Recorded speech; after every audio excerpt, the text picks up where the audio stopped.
Il y a des juifs pauvres et il y a des juifs riches. Ça te surprend? Tu pensais peut-être que tous les juifs étaient riches, que c'était automatique, que ça venait avec le sang ou la religion. C'est faux. Il y a des juifs qui galèrent financièrement, qui n'arrivent pas à joindre les deux bouts, qui travaillent dur toute leur vie sans jamais construire de richesse.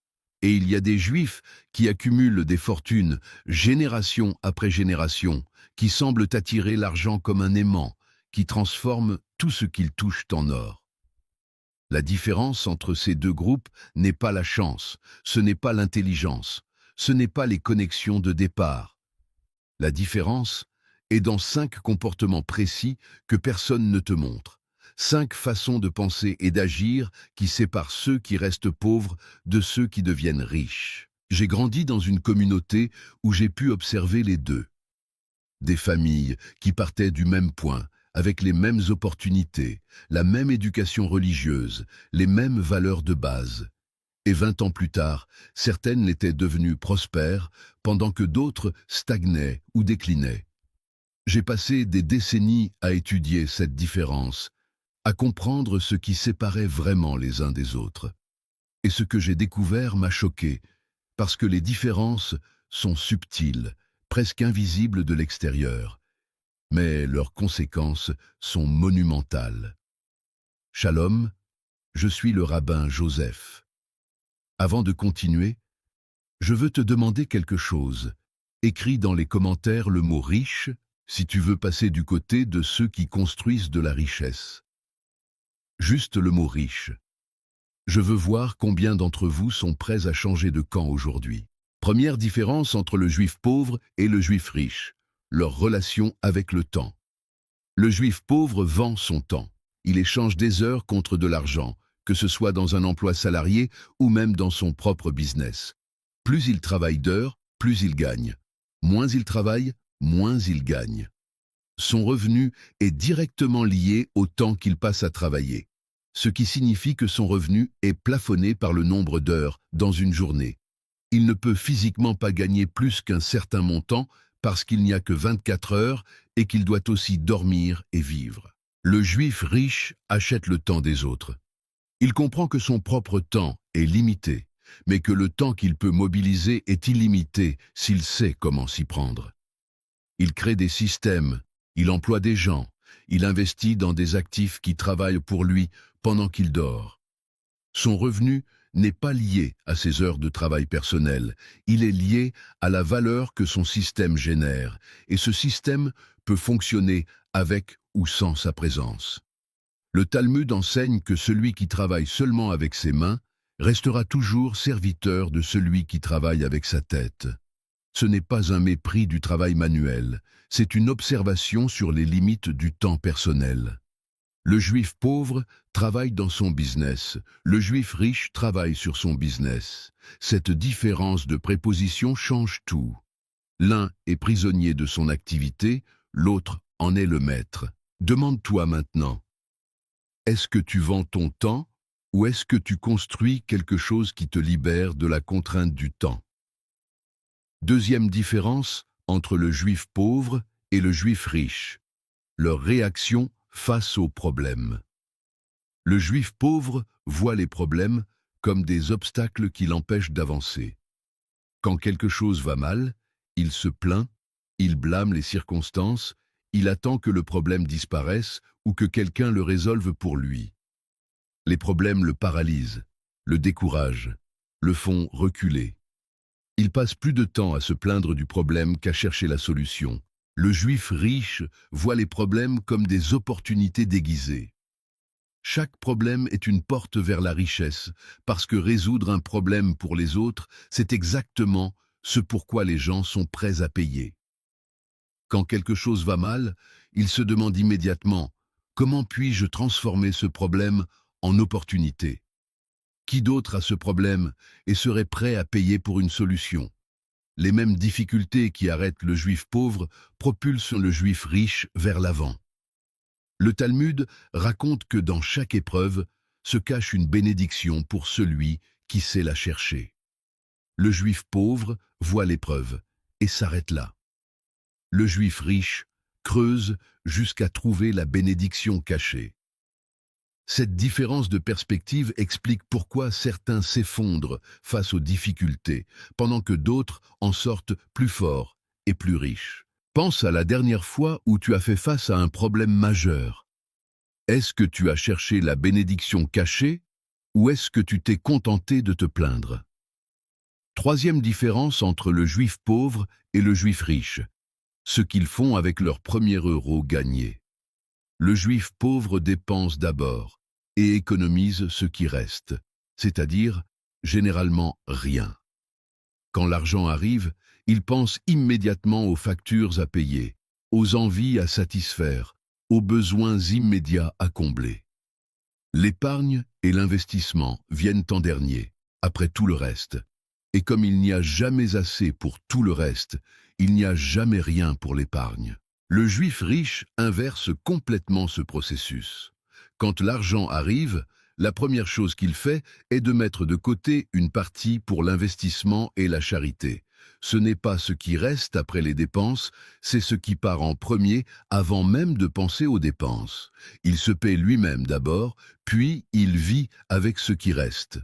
Cette discipline simple mais puissante garantit que chaque mois, une partie de ses revenus travaille à construire sa richesse future, au lieu de disparaître dans la consommation immédiate. Le Talmud enseigne que celui qui met de côté le 10e de ses revenus ne connaîtra jamais la pauvreté. Ce principe du maaser, de la dîme, n'est pas juste spirituel, il est profondément pratique. Il force une discipline financière qui accumule de la richesse automatiquement, mois après mois, année après année. Le juif pauvre connaît ce principe mais ne l'applique pas. Il attend d'avoir assez pour commencer à épargner. Le juif riche l'applique immédiatement, peu importe combien il gagne, et c'est exactement pour ça qu'il finit par avoir assez. Avec ton prochain salaire, qu'est-ce que tu vas faire en premier? Dépenser ou investir? Quatrième différence entre le juif pauvre et le juif riche.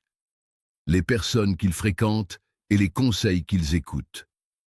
Le juif pauvre passe son temps avec d'autres personnes pauvres. Pas par choix conscient, mais par confort, par habitude, par facilité. Il discute avec des gens qui ont les mêmes problèmes que lui, les mêmes excuses, les mêmes limitations. Leurs conversations tournent autour des plaintes, sur l'économie, sur les riches qui ont de la chance, sur l'injustice du système. Ils demandent des conseils financiers à des gens qui n'ont jamais réussi financièrement et ils s'étonnent d'obtenir des résultats médiocres. Le juif riche choisit délibérément de se trouver dans des cercles où il est le moins riche, le moins accompli, le moins avancé.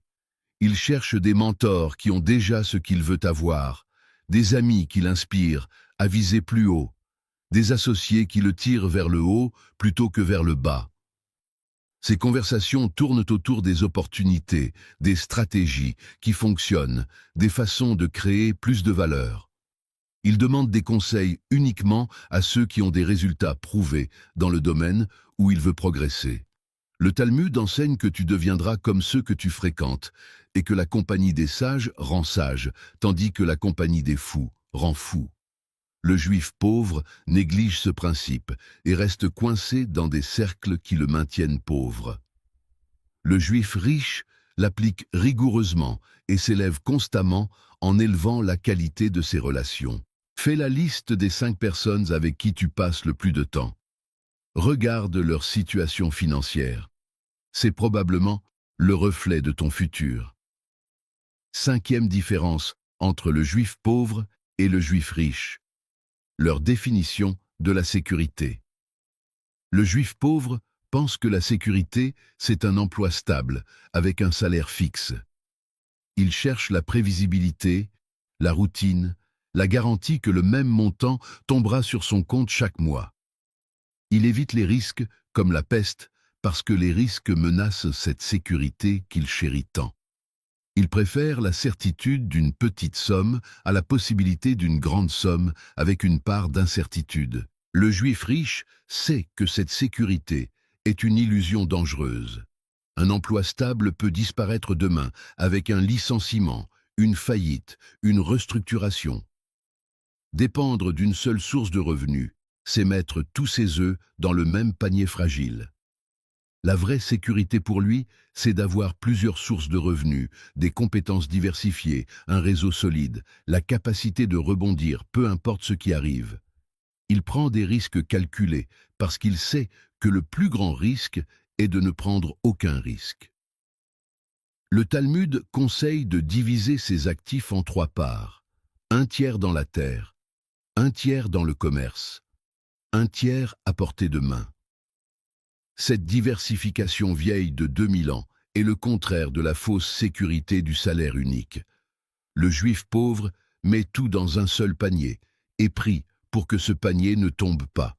Le juif riche répartit ses ressources pour que la chute d'un panier ne le détruise jamais complètement. Sur quoi repose ta sécurité financière? Un seul emploi ou plusieurs sources de revenus et de compétences? Maintenant, je vais te révéler la différence fondamentale qui explique toutes les autres, la racine profonde qui sépare le juif pauvre du juif riche. Cette différence n'est pas visible de l'extérieur, elle est dans l'esprit, dans la façon de voir le monde et de se voir soi-même. Le juif pauvre a une mentalité de rareté. Il croit que l'argent est limité, que les opportunités sont rares, que quand quelqu'un gagne, quelqu'un d'autre perd. Cette croyance le rend jaloux du succès des autres, peureux de prendre des risques, incapable de voir l'abondance qui l'entoure. Il vit dans la peur du manque même quand il n'y a pas de manque réel. Le juif riche a une mentalité d'abondance. Il croit que l'argent circule en quantité infinie, que les opportunités sont partout pour celui qui sait les voir, que la réussite des autres prouve que la réussite est possible et ne lui enlève rien. Cette croyance le rend généreux, audacieux, capable de voir des possibilités là où les autres ne voient que des obstacles. Il vit dans la certitude de l'abondance même quand les circonstances sont temporairement difficiles. Le Talmud enseigne que le monde est créé dans l'abondance et que c'est seulement l'esprit de l'homme qui crée la rareté. Le juif pauvre et le juif riche vivent dans le même monde, avec les mêmes règles, les mêmes opportunités disponibles. Mais l'un le voit comme un lieu de rareté, et l'autre comme un lieu d'abondance, et chacun trouve exactement ce qu'il cherche. Récapitulons les 5 différences entre le juif pauvre et le juif riche que personne ne te montre. Leur relation avec le temps. Le pauvre vend son temps et plafonne ses revenus. Le riche achète le temps des autres et multiplie sa capacité à créer de la valeur. Leur réaction face aux problèmes. Le pauvre voit des obstacles et se plaint. Le riche voit des opportunités déguisées et en profite. Ce qu'ils font avec leur premier euro. Le pauvre dépense d'abord et n'épargne jamais. Le riche se paie d'abord et vit avec le reste. Les personnes qu'il fréquente. Le pauvre reste avec des pauvres et reçoit des conseils de perdants. Le riche s'entoure de gens plus avancés et apprend des gagnants. Leur définition de la sécurité. Le pauvre cherche la fausse sécurité du salaire unique. Le riche construit la vraie sécurité de la diversification et des compétences multiples. Ces 5 différences sont subtiles. De l'extérieur, le juif pauvre et le juif riche peuvent sembler similaires. Ils vont peut-être à la même synagogue, ils mangent la même nourriture, ils célèbrent les mêmes fêtes. Mais à l'intérieur, dans leur esprit, dans leurs choix quotidiens, dans leur réaction automatique face à la vie, ils sont radicalement différents. Et ces différences internes créent des résultats externes complètement opposés sur des décennies. La bonne nouvelle, c'est que tu peux changer de camp. Tu peux décider aujourd'hui d'adopter les comportements du juif riche au lieu de ceux du juif pauvre. Ça ne demande pas d'argent de départ. Ça ne demande pas de connexion spéciale. Ça demande juste une décision suivie d'actions cohérentes jour après jour. De quel côté veux-tu être? Shalom, et que l'Éternel te guide vers le côté de l'abondance.